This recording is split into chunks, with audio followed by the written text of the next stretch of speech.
Então, Marcos capítulo 2, no verso 5, a Bíblia fala que alguns amigos resolveram trazer um paralítico para Jesus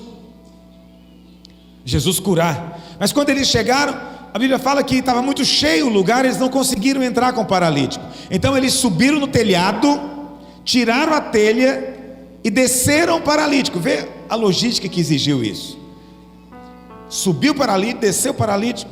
Quando eles desceram na frente de Jesus, enquanto Jesus pregava, olha o que Jesus viu. Jesus não viu tanto que eles eram bem intencionados, não viu tanto que o paralítico estava chorando, ele não viu tanto que os irmãos estavam todos assim sentindo a presença, ele não foi atraído por nada aparente. O que Jesus viu? Olha o que começa o versículo. E Jesus vendo-lhes o que, meus irmãos? Porque Jesus olha a fé. É só o que ele olha. Ele olha a fé.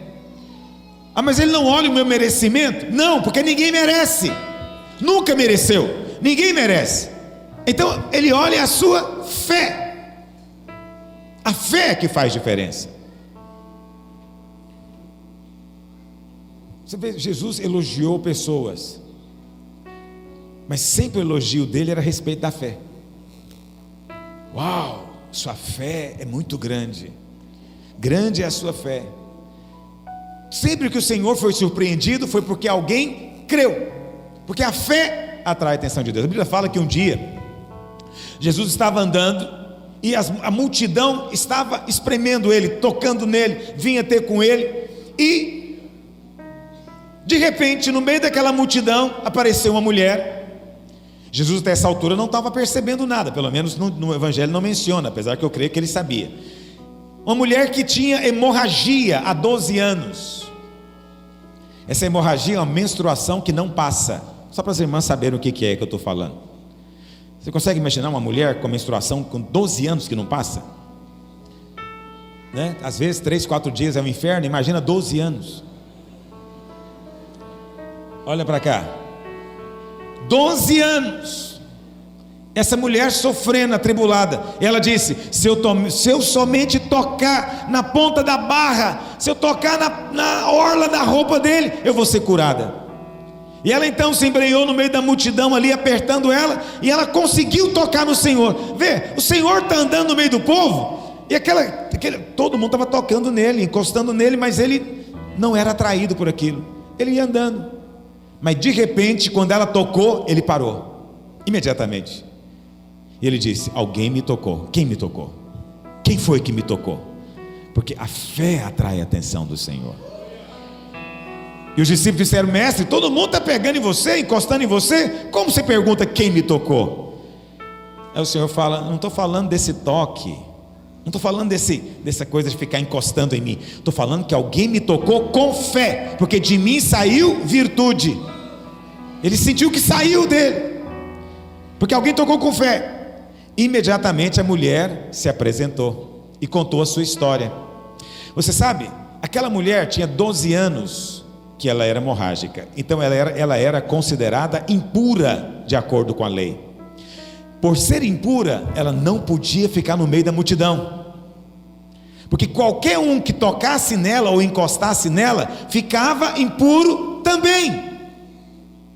No entanto, quando a mulher diz que foi ela, o Senhor não a repreendeu. O Senhor não falou: que coisa, você quebrou a lei, não vou curar você. Que coisa, você não podia ter feito isso, tem que obedecer primeiro a lei. O Senhor não a recriminou.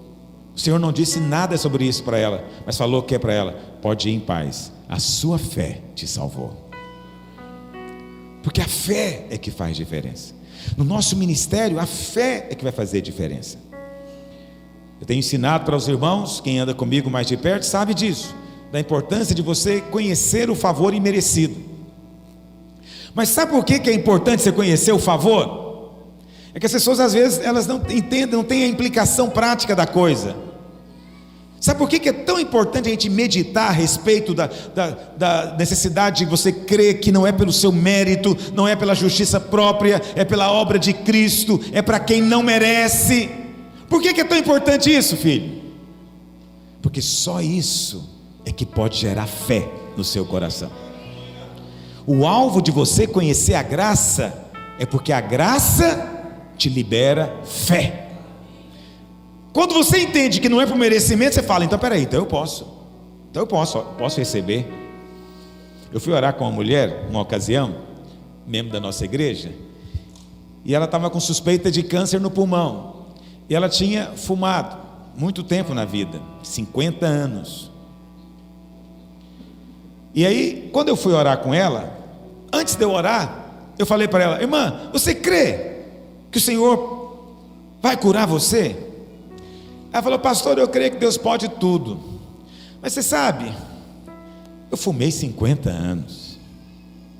Depois que você fuma 50 anos, você fica pensando, até que um cancerzinho, até que faz parte da vida. O que eu posso fazer, pastor? Realmente foi 50 anos pitando. Aí eu falei para ela, veja, ela não tinha fé para ser curada. Ela cria que Deus podia, ela não cria que Deus queria fazer na vida dela, porque ela achava que merecia a punição. Estava de bom tamanho para ela, 50 anos de prazer. E aí eu falei para ela, vou dizer algo para você então. Se eu dissesse para você que Jesus lá na cruz já carregou 50 anos de fumo, 50 anos de cigarro, e se eu te dissesse que 50 anos de pecado foi cravado nele, eu falei, vou te dizer mais, e se eu te falar que agora Deus nem se lembra mais do seu pecado, porque não tem registro diante dele. Se você fala hoje para Deus, Senhor, eu fumei 50 anos, o Senhor fala, o quê? Não sei, não estou sabendo disso. Como assim, Senhor? O Senhor não lembra? O Senhor vai dizer, não me lembro, porque Deus não pode se lembrar do que o sangue já apagou. Eu falei, deixa eu te contar mais uma coisa, eu falei para ela. A Bíblia fala que um crime não pode ser punido duas vezes. Mas não é só a Bíblia não, a justiça brasileira também diz isso. Qualquer advogado sabe disso.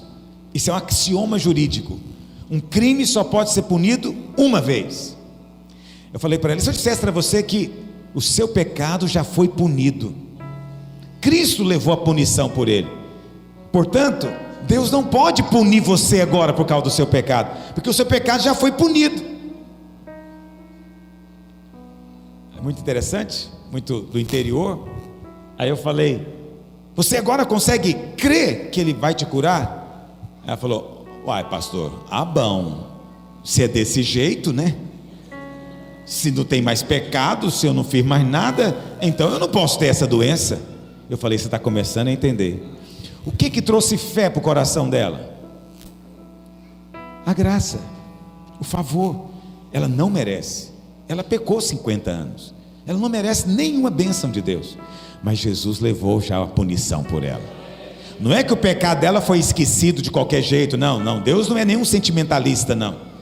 O pecado dela não foi esquecido de qualquer jeito, não, ele foi punido em Cristo. Punido em Cristo. Uma vez que ele foi punido, agora ela sai livre, ela vai em paz. Nós oramos com ela, ela não tinha certeza que tinha o câncer ainda, estava fazendo exames, mas depois ela foi no médico e os exames deram todo negativo. Eu não sei se ela não tinha ou se ela foi curada, mas de qualquer maneira, um milagre aconteceu na vida dela. Agora, sabe por que aconteceu? Porque a graça libera fé. Só a graça pode liberar fé. Quem vive com base no merecimento nunca tem fé. Nunca tem fé. Por quê? Porque ele nunca é bom o suficiente para receber a bênção. Ontem eu falei para o pastor José Carlos que eu estou fazendo isso lá em Goiânia. Na verdade só fiz uma vez, vou começar a fazer mais frequentemente. Eu fiz o apelo e falei, hoje eu vou orar só para quem não merece.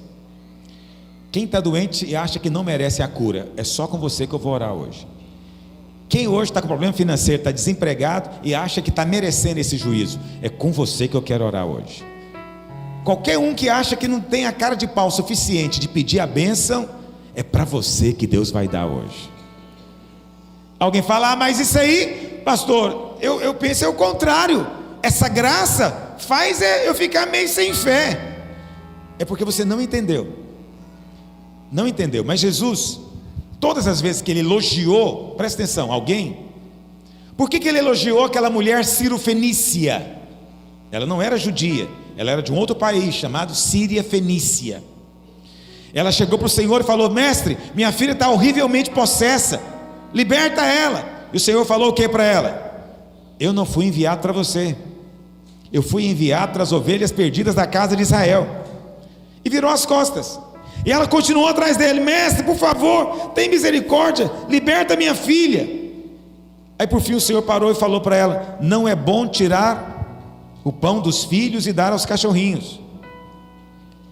E ela então deu uma resposta. Ela falou: mas os cachorrinhos podem pelo menos comer as migalhas que caem da mesa. Aí o Senhor olhou para ela e falou: grande é a tua fé, mulher. Por que ela tinha uma fé grande? Porque Jesus tinha dito para ela: você não está qualificada para receber, porque nesse momento eu fui enviado só para judeu. Vai chegar a hora que eu vou chegar até você, mas não chegou ainda. Nesse momento eu estou aqui para os judeus, só para a casa de Israel. Mas ela não desistiu. Por que o Senhor disse que ela tinha uma grande fé?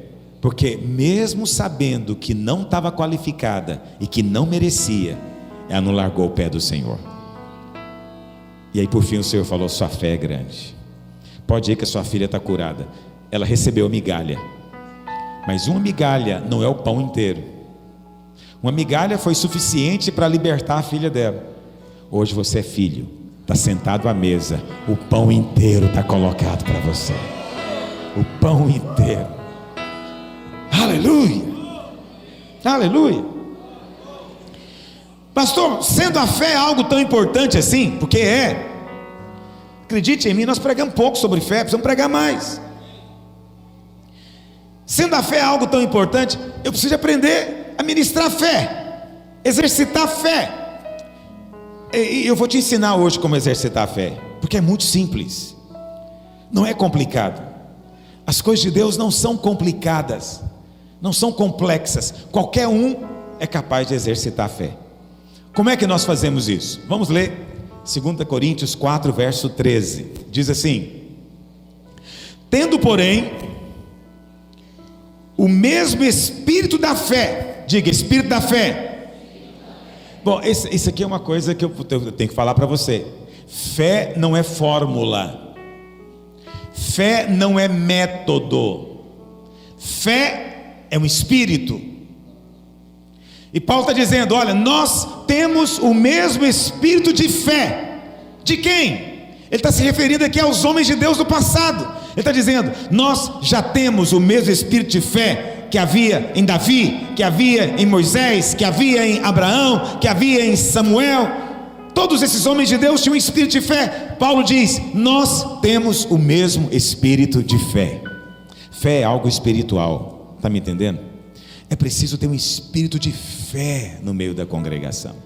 Nós temos que cultivar um espírito de fé no meio do povo, porque isso é que atrai a atenção de Deus para nós. Isso é que atrai o mover de Deus para nós, o espírito de fé. Agora, sendo a fé um espírito, significa que ela é contagiosa. Se você anda perto de quem crê, você crê também. Mas se você anda perto de gente que é incrédula, você começa a duvidar também. Então é preciso andar com quem tem o mesmo espírito. A quem Paulo está se referindo aqui? A Bíblia fala, quando o povo de Israel ia entrar em Canaã, eles chegaram em Cades Barneia. Cades Barneia, eles mandaram os 12 espias. Preste atenção, não foi Deus que ordenou que eles mandassem os 12 espias. Deus não tem que espiar coisa alguma. Eles quiseram enviar e Deus permitiu que eles enviassem. Os 12 espias foram, ficaram 40 dias olhando. Quando eles voltaram, você conhece a história, 10 deles tiveram um testemunho negativo, só 2 tiveram um testemunho positivo. 10 deles disseram: olha, a terra é realmente maravilhosa, mana leite e mel, mas é terra que devora os seus moradores, e lá tem gigantes, não vai dar para a gente conquistar, porque aos olhos deles nós éramos gafanhotos, pequenos. Vamos fazer o quê? Isso não é para nós. Voltaram com testemunho negativo, contagiaram a nação inteira. Eram mais ou menos 3 milhões de judeus. 3 milhões. Aqueles 10 contagiaram. Você vê o que é espírito de fé. 2 creram, só 2. Infelizmente eles não contagiaram ninguém. Por isso não tenha medo de fazer parte da minoria. Muitos irmãos às vezes ficam assustados quando eles sentem que são parte de uma minoria. Em todas as épocas foi a minoria que perseverou em servir a Deus. Em todas as épocas é a menor parte que é chamada de vencedor. Não é a maior parte, não é a porção hegemônica, majoritária. Estou falando complicado? Não, está indo bem. Presta atenção nisso. Às vezes eu ouço, pastor Luiz, por que só a videira fala isso? Por que só a videira ensina isso? Parece que eu não vejo mais ninguém falando isso. Mas ele fala isso com receio, porque ele acredita que a maioria que está certa, sempre. Então ele fica com medo de não estar junto com a maioria. Sabe, quando se trata de fé, eu fujo da maioria. Quando se trata de fé, eu quero saber onde é que está Josué e Caleb, porque eu vou andar aí com eles. Quando se trata de fé, quando se trata do mover de Deus, você vai andar com alguns, vai andar com poucos. Então eu não me importo de ser parte da minoria. Não é que essa minoria é pequena não, ela é grande, vai crescer cada vez mais. Está me ouvindo? Mas não se importe se outros não falam, se outros não veem, se outros não entendem. Apenas veja se há testificar da palavra no seu coração. Paulo diz que o reino de Deus é justiça, paz e alegria no Espírito Santo. Onde tem reino de Deus vai ter justiça, paz e alegria no Espírito Santo. Se ao me ouvir, o Espírito Santo dentro de você gera justiça, paz e alegria, você sente uma paz, há um alívio, há um prazer, e seu Espírito testificando com você, dizendo: este é o reino, entra nele. Essa é uma palavra do reino, acredita nela. Quantos sentem justiça, paz e alegria no Espírito? Quando eu falo alegria, não é aquela euforia de sair gritando, não. Pode ser também aquela coisa dentro. Você fica sentado falando: puxa vida, essa palavra é do Senhor. Isso é reino de Deus. Esse é o mesmo espírito de fé. Mas aí a multidão queria matar Josué e Caleb. Mas Deus não deixou. Deus mesmo interferiu pessoalmente. Apareceu a glória dele no meio do povo. E Deus disse: olha, esse pessoal que seguiu os 10 espias não vão entrar na posse da herança, mas Josué e Caleb vai entrar. Agora é interessante que Deus fala algo sobre Josué. Depois a gente volta aqui, ok? Mas vamos ler lá em Números capítulo 14, verso 24. Números 14, 24.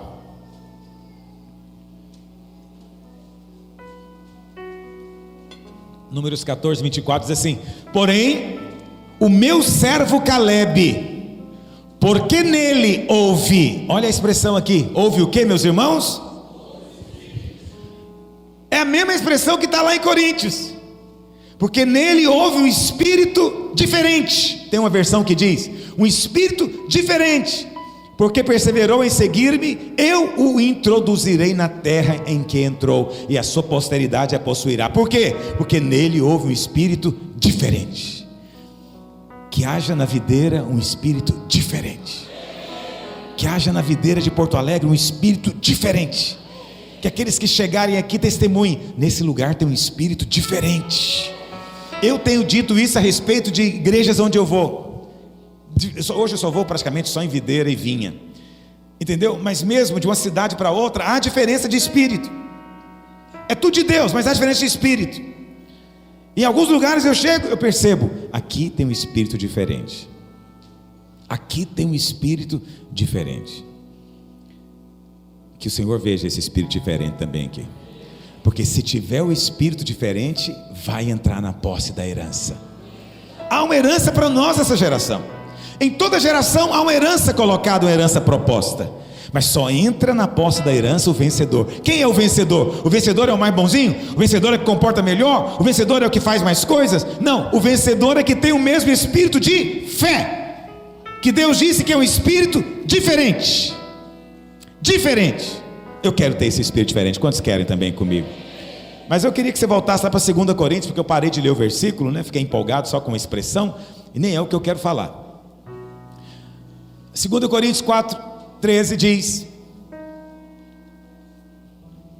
você pode aí abrir na sua Bíblia: tendo porém o mesmo espírito da fé, como está escrito. O que está escrito? Eu criei, por isso falei. Também nós cremos, por isso também falamos. Então, aqui Paulo está dizendo para a gente como é que nós ministramos fé. Como é que você ministra fé? Eu criei, por isso eu falo. Eu creio, portanto eu falo. Nós cremos, portanto nós. Então, qual a maneira bíblica de ministrar fé? Crer e falar. Crer e falar. Talvez você está habituado com outro verbo no lugar de falar, mas pode ser crer e confessar, crer e declarar, crer e profetizar. Você pode usar outros verbos, não tem problema, mas é preciso verbalizar, é preciso falar. A maneira bíblica de ministrar fé é só essa: creia e fale. Creia e fale. Creia e continue falando. Essa é a maneira de Deus, ok? Todas as coisas de Deus são recebidas dessa maneira. A salvação, por exemplo, como é que está lá em Romanos 10, verso 9? Romanos 10, 9 diz: se com a tua boca confessares Jesus como Senhor, e em teu coração creres que Deus o ressuscitou dentre os mortos, serás salvo. Isso é muito poderoso. Por quê? Verso 10: com o coração se crê para a justiça, e com a boca se confessa a respeito da salvação. Olha a maneira como você é salvo, como todo homem é salvo. Se com a tua boca confessares, e em teu coração creres, serás o quê? Salvo, eternamente. Olha a implicação disso. Não tem que fazer penitência, não tem que fazer boa obra, não tem que se tornar líder, não tem que fazer quebra maldição, não tem que fazer campanha na igreja, não tem que fazer jejum, nada.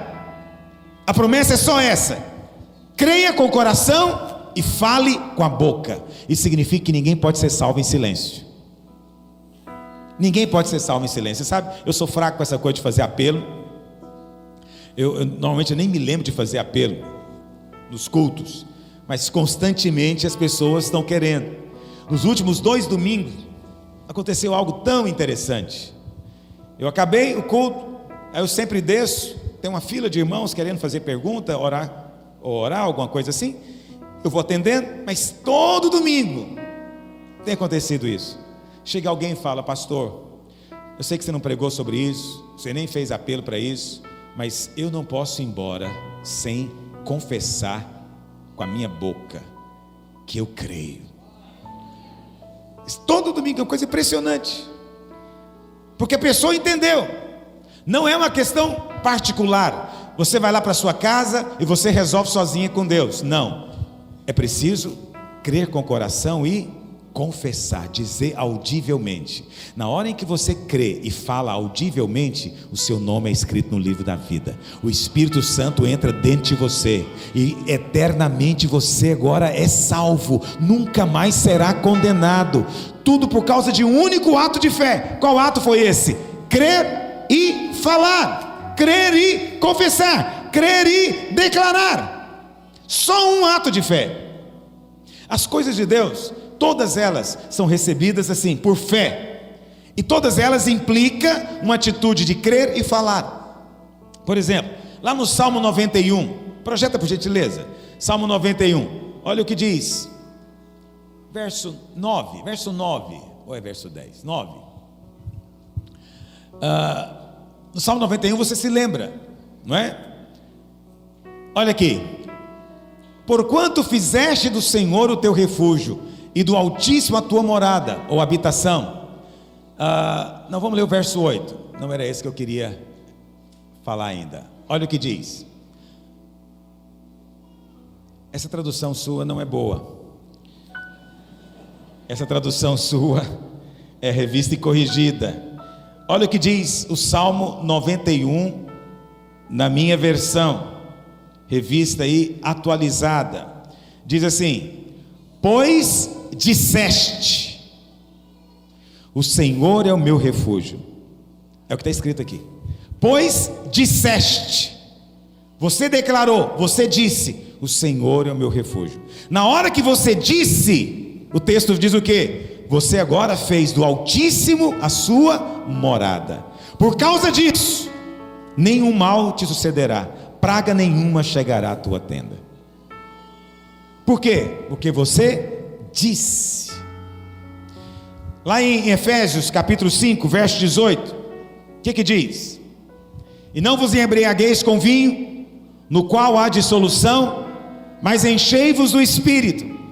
Como é que nós nos enchemos do Espírito? Verso 19: enchei-vos do Espírito, falando entre vós. Como é que você é cheio do Espírito? Presta atenção, ninguém é salvo em silêncio. Ninguém faz o Altíssimo a sua morada em silêncio, tem que dizer. E também ninguém é cheio do Espírito em silêncio. Isso é algo que as pessoas às vezes não conseguem entender. Nós somos cheios do Espírito falando. É verdade que depois é um falar bem parecido com música, né? Porque é falando com salmos, hinos e cânticos. Mas é falar, é preciso abrir a boca, é preciso dizer. Lá em Apocalipse 12, verso 11, lá diz como é que o vencedor vence o diabo, vence o acusador. Como é que ele vence o acusador? Apocalipse 12, 11. Eles, pois, o venceram por causa do sangue do Cordeiro. E o que mais? Quem se lembra? Por causa da palavra do testemunho. Que testemunho que é esse? Qual a palavra do testemunho? É você declarar aquilo que Cristo fez na cruz. Quando você abre a boca e dá o testemunho, Jesus já morreu e já ressuscitou, portanto ele já venceu a enfermidade, já venceu a morte, já venceu o diabo, o acusador. Eu agora sou salvo. Essa é a palavra do testemunho. Você só pode vencer pela palavra. Então olha para cá. Do mesmo jeito que você recebe a bênção da salvação, você vai receber todas as outras bênçãos, todas. Como é que você recebeu a bênção da salvação? Crendo com o coração e confessando. Não é assim que você foi salvo?